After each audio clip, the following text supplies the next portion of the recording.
I'm Chip Foose. We're here at Foose Design, and today we're going to talk about the Duesenberg. The reason I want to talk about our Duesenberg is because I've been lucky and blessed to have worked on many, many cars. But the one that has eluded me, that I've always wanted to get my hands on, is a Duesenberg. When you went to Duesenberg, you bought a chassis. It had a hood on it, a grill, it had fenders, but you then took it to a coach builder. A designer would design your body, your interior, they would build that. And once it was finished, that's the year it was registered. Duesenberg was only around from 1913 to 1937. And to this day, it is still the pinnacle of a luxury car. Now the Duesenberg was a large car, and it had three different wheelbases. There was a 125-inch wheelbase, a 142.5, and a 153.5-inch wheelbase. Not knowing what I'm going to get, I'm going to start with the center one. I actually like the proportion of that car, and that's what I would hope that I would get to work with. The diameter of the tires was about 33 inches tall, and when you look at a 125-inch wheelbase, which is a very large wheelbase compared to the cars that you buy today, you know, it's probably close to a Cadillac Escalade, and the tire diameter is about the same size. So when you look at it, it actually looked kind of short. So I want the longer wheelbase because we can get a much more elegant looking car with that. What I would love to do is get my hands on one, strip it back to what you only got originally from the factory, and then be the designer and the coach builder myself. I have no idea what I would do with one yet. It would be based on what we got our hands on. So today, we might look at a few cars, do a couple loose sketches, and then maybe take one to a much finer finished sketch.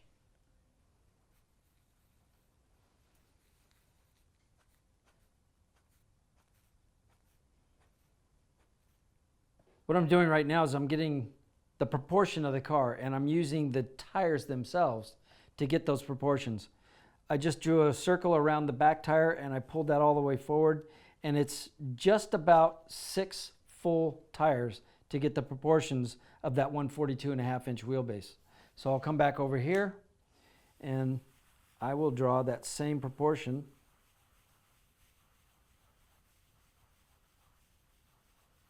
And it's almost a full 6 right there.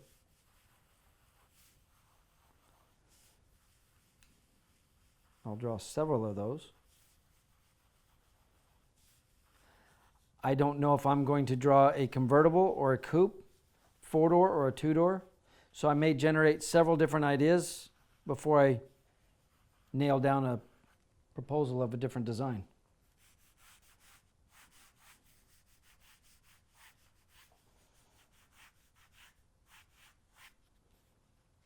Like I said before, I would like to start out with the fenders that Duesenberg had. Use their hood, their grill, everything. And basically just design the body, all the moldings, and all the details of what this car might be. One of the main reasons I would really love to get my hands on a Duesenberg is they were truly a piece of art. You know, everything that they built was beautiful pieces of equipment. You know, it was every part was designed and the aesthetics of it were gorgeous. And what I would really love to do is soften it up and make it look a little more voluptuous and much more sexy.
What I'm doing right now is just what I call ideation sketches, and all these are is just to get some rough ideas of which direction I might want to go.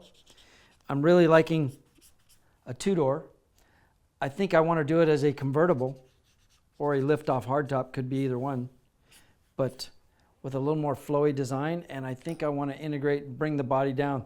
This one I was playing around with a more of a coupe style body, but the glass and the molding would create this loop. And I think what I'd like to do is actually have the body with the swoopy design through the door and the quarter, and maybe the glass playing off of that idea and the chrome trim. There's a rhythm to all the lines. And where I'm going right now is, you can see there's just a couple of rough sketches, but I'm really liking what I've got going here. I'm going to play around with that design as the next one.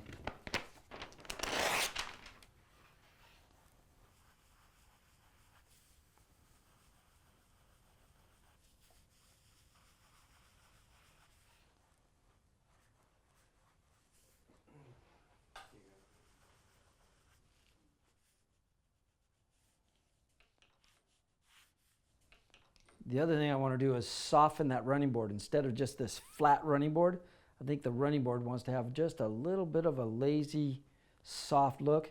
And then we can change the front fender as well and soften that so it's running right into the running board. Rather than coming down and just radiusing into a flat running board, I want to make that one line.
The biggest challenge with a car like this is it's so big and so heavy, you structurally have to build everything to withstand that weight. You know, where a smaller car, you can get away with much smaller components. You have to design and build everything to hold the weight of a car this size. Specifically, the areas that you would notice that in is areas like door gaps and panel fit, because you can put the whole car together, build everything without a motor and transmission, and all of a sudden you put a motor and tranny in it, and the chassis sagging, and now all the panels at the top are hitting. You have to build everything strong enough so that nothing is going to flex and cause these issues later down the road.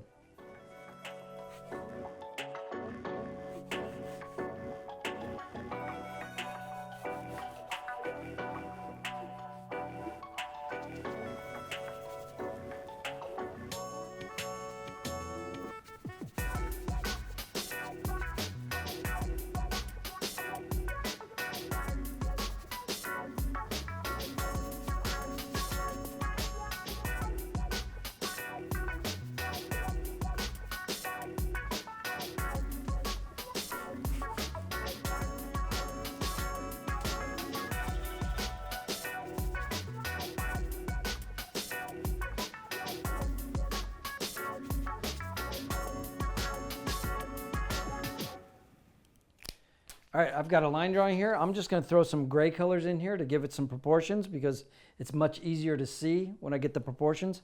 Now the changes that I made to this is I kept this line, which is familiar. A few of the Duesenbergs had that, but I've changed it. It's actually pulled down tighter and further back. I actually dropped the doors, continued that chrome trim back, and what I've done on the top, I've never seen it, is this line coming down the center of the hood would be the chrome trim around the windshield. It would also be the chrome on top of the door, which would be running into a chrome trim around the top. Now the convertible, I would leave that chrome there. The convertible would open just above that chrome trim. And the front fenders are much longer, swoopier, and gave the running board a little bit of a belly, so it doesn't have that hard line that's just straight. This balances the radiuses of the other lines. It's kind of like music. You want all of your, shall we say, notes to have a rhythm to them. You want a rhythm to your line work also. If everything's kind of soft and radius, and then all of a sudden you've got a hard line crashing through them, it just doesn't work with all the other lines. So any quality of line that you're using as the basic design of the car, I try to bring that line throughout the whole design. I haven't even thought about what colors I would do the car. I'm just using the gray tones as a proportioning tool, looking at whether it's two-toned. And if I were doing this for a customer, I would make a Xerox copy of the line drawing, and then I would probably do 5 or 6 different value scales. And where I've got it dark here, it might be light on the next one, and just play around with what we can possibly do with the car.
What I'm doing right now is I've got white gouache in here, which is an opaque watercolor, and I'm just indicating some highlights of where the sun might beat on this and bringing the spokes up to the surface, because I just drew the shadows in behind, and I can highlight where all the chrome trim would be. Try and make it look like it's reflective surfaces, and just little white lines and dots can make that happen.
Here's my idea of a new Duesenberg. This is the first sketch of, if I were going to build this car, I already know, looking at this, that I would make some changes. I don't like how low this is. I would probably pull that up and make a few changes. But I love the chrome detail around the top, this arc coming around the glass. I may change that a little bit, but I wanted those two arcs to mimic each other. And then just the convertible canvas part would fold down into the trunk area. But it's all about just flowing design lines. This line coming through with these lines, everything's mimicking that front fender and carrying and then stacked with the same arcs. It's all about really soft, voluptuous lines, trying to make the Duesenberg look a little softer than what we're familiar with. If a gentleman were to bring his Duesenberg in, I would want to retain all of the mechanicals, the wheels, everything, headlights, taillights, just as if we built this car in the 30s. Every single piece of that car is a piece of artwork. So the grille, the hood, the spare tire cover.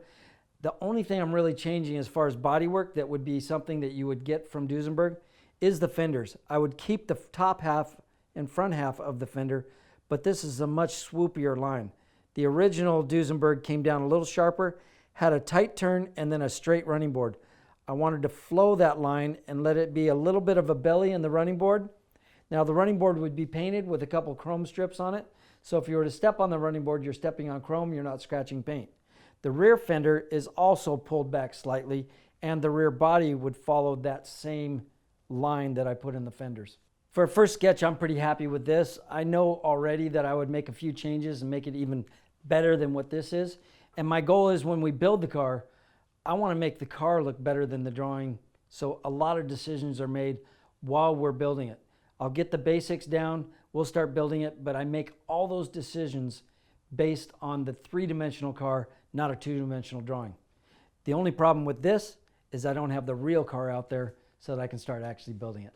This is my idea of what could possibly be done with a Duesenberg. Now, every Duesenberg was a custom-built car. This would be the same thing. It's just a little bit different, but I wouldn't want anybody to walk up and think that it was done today. I would want people to walk up to this car and think that it was done in the 30s. I don't want it to be a modern car. It's a piece of drivable art that could have been built at any time. That's what makes it timeless.